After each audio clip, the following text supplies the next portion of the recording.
Alright guys, so this is the new car. This is the 2015 Chevy Cruze LTZ, and honestly I don't even know how to use half these features. So right here I'll show you the dash, radio, I got the sunroof, yeah, showing you as much as I can here. It's pretty sick. It's got the Pioneer speakers over here. It's got the black leather seats. You can sort of see, but it's real nice. It's fully loaded. It's got the turbo engine. 14,000 miles, gets like 38 miles on the highway. That turbo engine is nice, by the way. This thing can get up real quick. So ran me about $19,000 after taxes. So I financed a good bit of it. It'd take me a couple years to pay off, but I really need to get a new car. I'll show you some video of the exterior when I get back to my apartment, but this is it. It's pretty awesome. Alright guys, I just got here. Holy crap, look at how dark those clouds are rolling in. That's coming in our direction. We are gonna get hammered. And I don't drink, so that means the weather. We've got, what day is it? It's the Thursday? I have no idea where the church is packed over here. But, like I said, I'm gonna show you my car here. We got people just chilling. Looks like he's carrying a pot.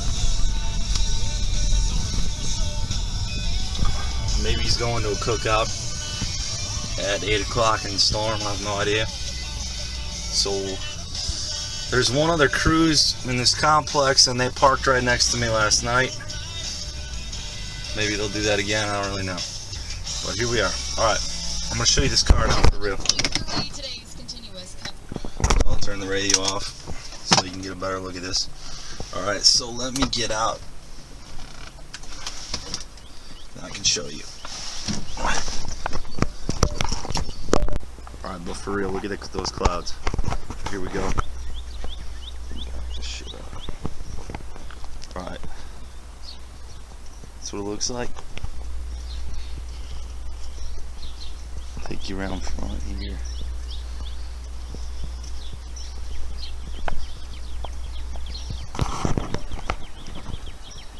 Not bad, right? So I'll show you what we got here. We opened it up. Black leather seats.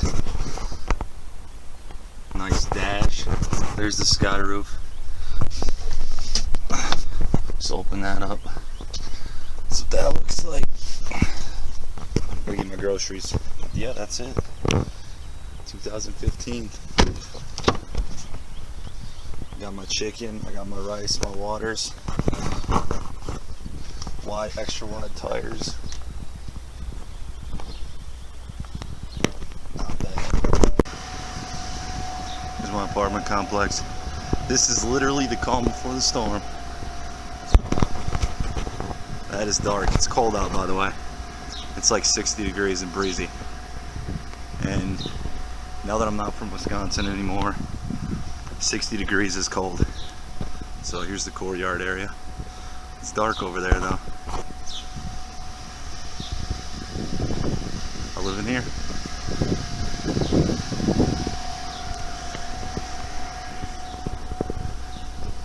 There we go.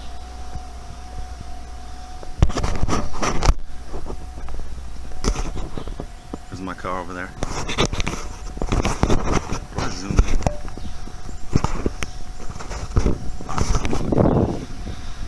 Dark. Alright. I'm going back in. Just went grocery shopping. So I got 3 waters.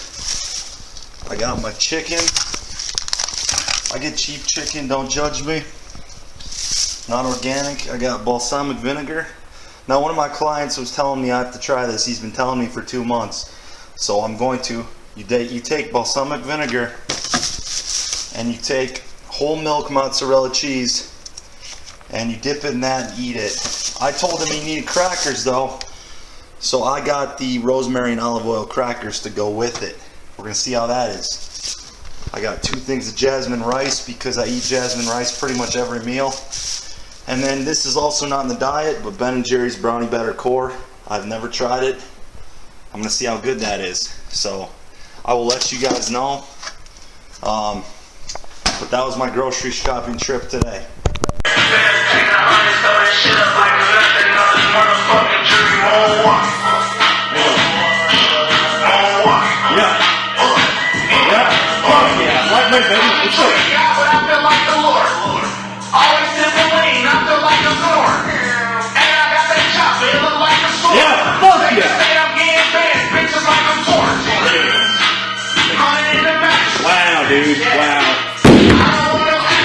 So, what I've got here is the stuff my client recommended Cody lists. We got our mozzarella cheese.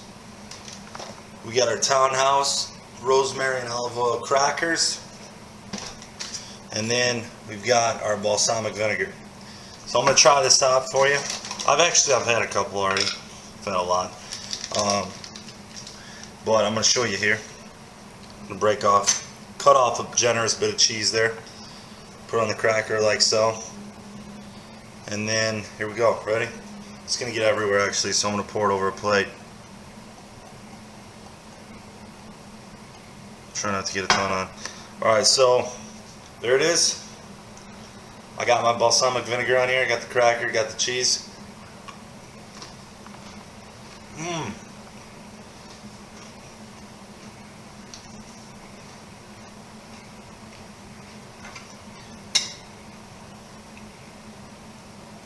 That's really good.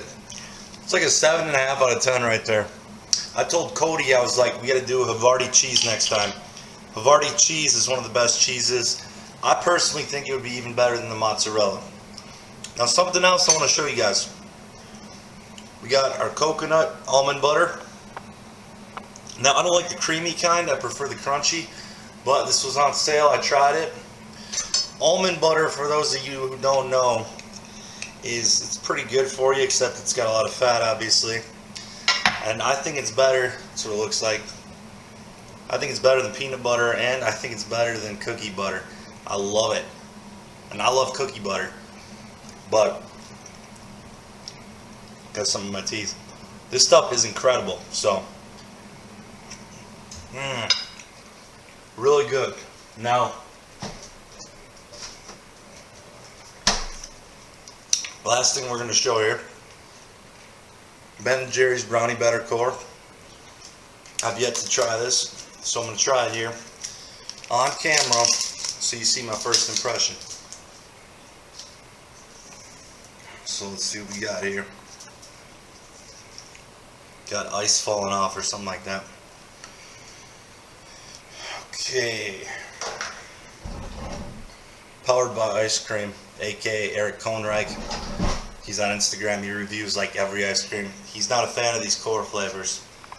He says Ben & Jerry's is needs to bring back the old ones. These are BS, but I think they're good. I've had the cookie butter, cheesecake, and peanut butter, I think, but that's what it looks like. It looks pretty freaking delicious to me. So I'm gonna get some of that brownie core. I'll get a little bit of everything. There we go. I got a little bit of everything here.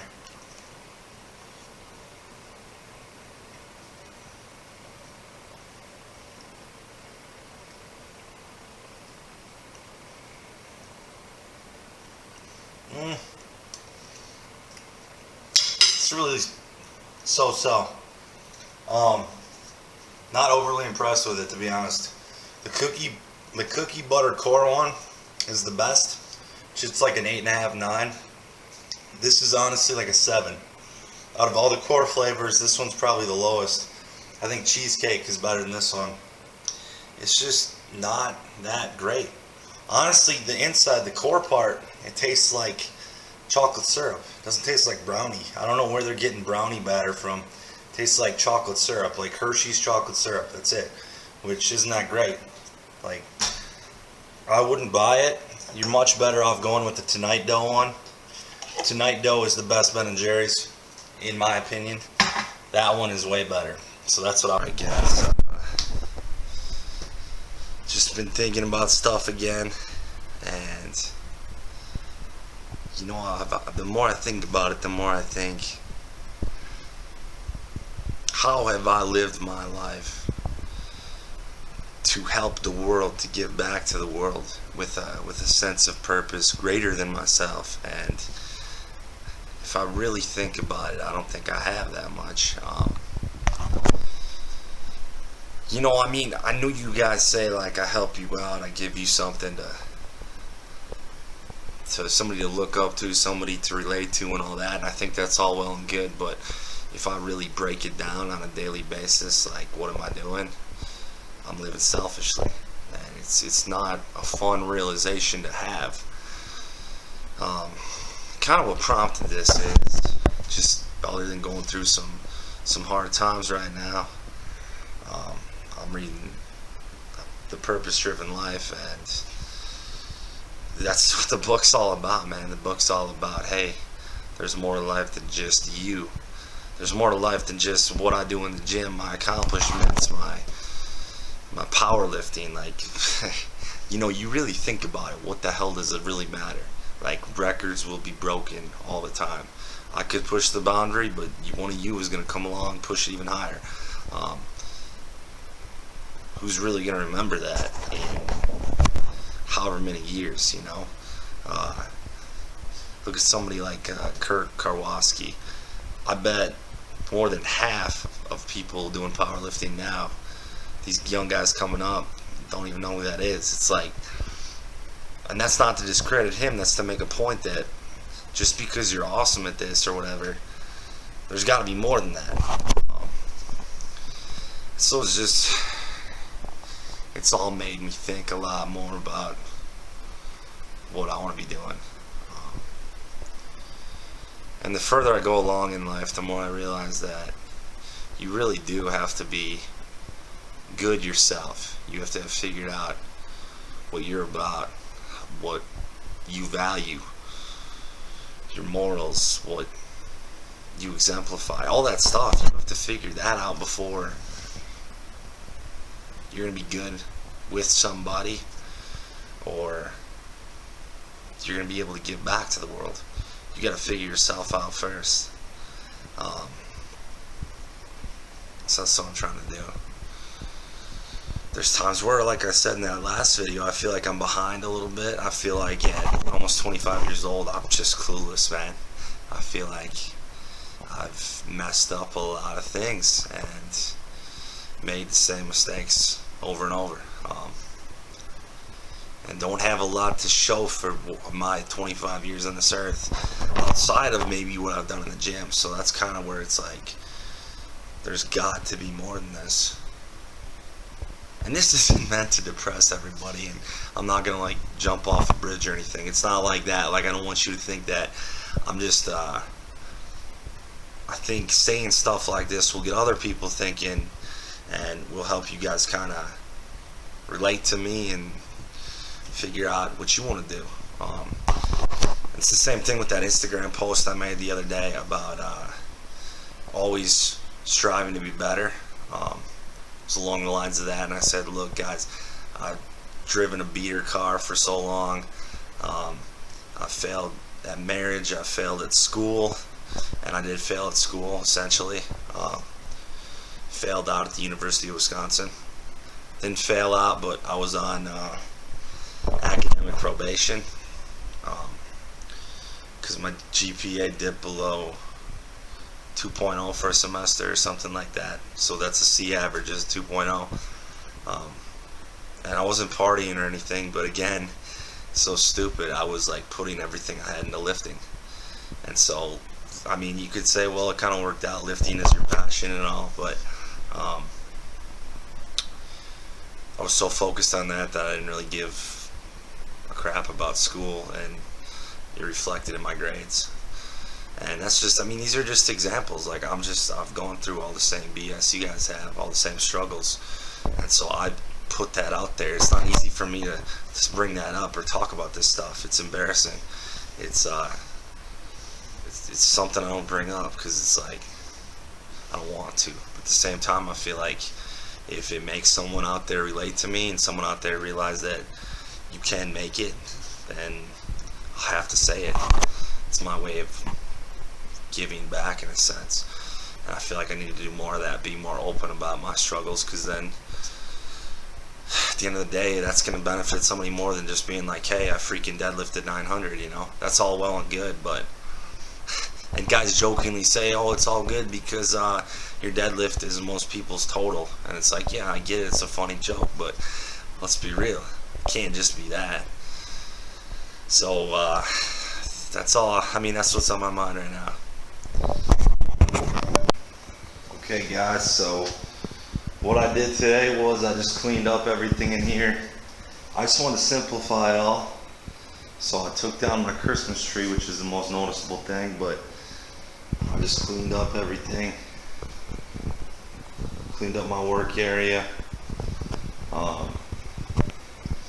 Cleaned up my closet, or I guess this would be my pantry. Got it pretty organized.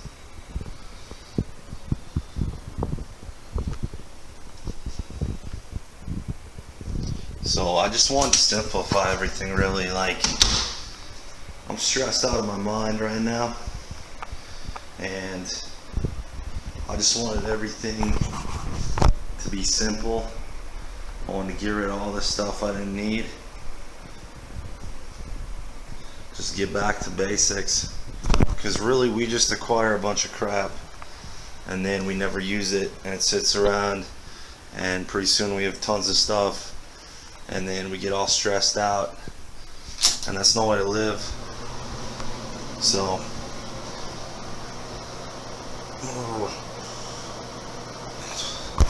looks somewhat big.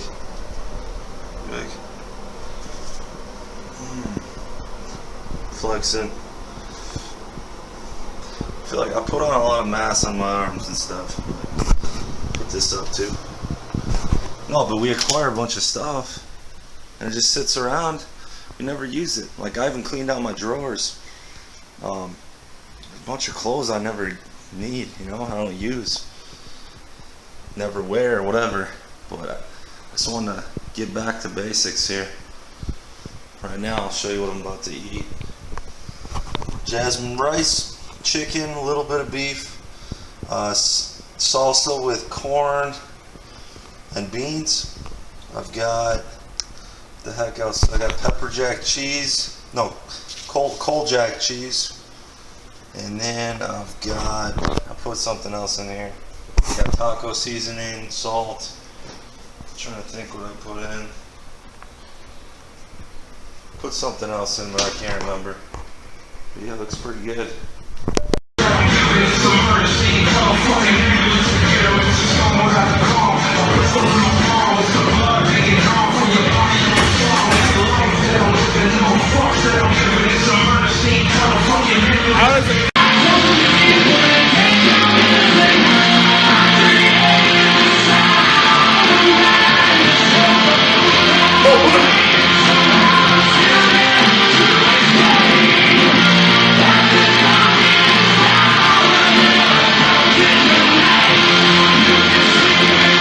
Stay tight.